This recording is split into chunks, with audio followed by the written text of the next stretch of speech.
Hi friends, welcome to next day 360. நம்மளோட viewer வந்து ஒருத்தவங்க கேட்டிருக்காங்க, அண்ணா சன்கன் ஐஸுக்கு ஏதாச்சும் டிப்ஸ் சொல்லுங்க அப்படின்னு சொல்லிட்டு. அவங்களுக்காகத்தான் இந்த வீடியோ. சன்கன் ஐஸ் அப்படின்னா எப்படி இருக்கும் அப்படின்னா, இந்த கண்ணுக்கு கீழே உள்ள பகுதி இல்லையா, இது வந்து உள்ள அடிச்ச மாதிரி ஒரு பிளாக் ஷேடோட தெரிய ஆரம்பிக்கும்.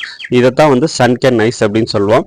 இது உருவாகிறதுக்கு பல காரணங்கள் இருக்கு. ஸோ ஃபர்ஸ்ட் ஒன்று, ஏஜிங் ஃபேக்டர். நமக்கு ஏஜ் ஆக ஆக இந்த தோல் பகுதியில் இருக்கக்கூடிய அந்த ஃபேட் வந்து குறைஞ்சிக்கிட்டே போகும், போன் டென்சிட்டியும் குறைஞ்சிக்கிட்டே போகும். அதனால கண் உள்வாங்கின மாதிரி தெரியும், இந்த பிளாக் வந்து இன்க்ரீஸ் ஆன மாதிரி தெரியும். ஸோ இது வந்து ஒரு ஃபர்ஸ்ட் ரீசன்.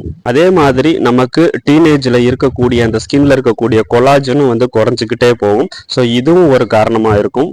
இதனாலேயே உங்களுக்கு இந்த கண்ணை சுற்றி இருக்கக்கூடிய அந்த பிளாக் வந்து இன்க்ரீஸ் ஆகிட்டே போகிற மாதிரி இருக்கும். ஸோ இன்னொரு சில பேர் வந்து வெயில்லையே அதிக நேரம் இருப்பாங்க, அதிக வேலை வந்து பார்ப்பாங்க. ஸோ அவங்களுக்கும் இந்த பிரச்சனை வந்து வரலாம்.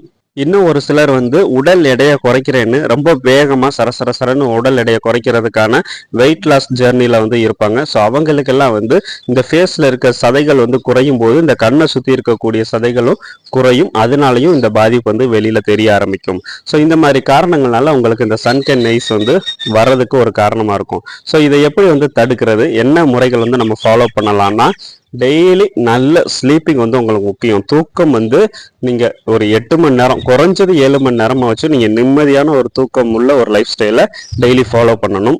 உடம்பு டீஹைட்ரேஷன் ஆகாம பார்த்துக்கணும்.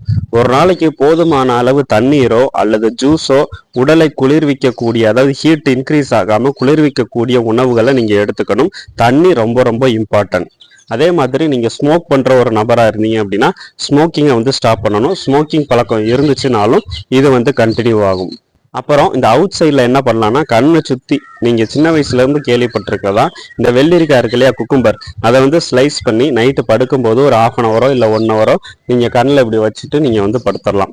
ஸோ அதுவாக கீழே விழுந்தா ஒழுகட்டும். ஸோ இல்லை நீங்கள் ஒரு 1/2 hour டைம் இருக்குனாலும் வச்சுட்டு எடுத்துட்டு நீங்கள் படுக்கலாம். ஸோ இதை வந்து நீங்கள் ரெகுலராக பண்ணும்போது இந்த டார்க் சர்க்கிள்ஸ் எல்லாம் வந்து படிப்படியாக வந்து குறைய ஆரம்பிக்கும்.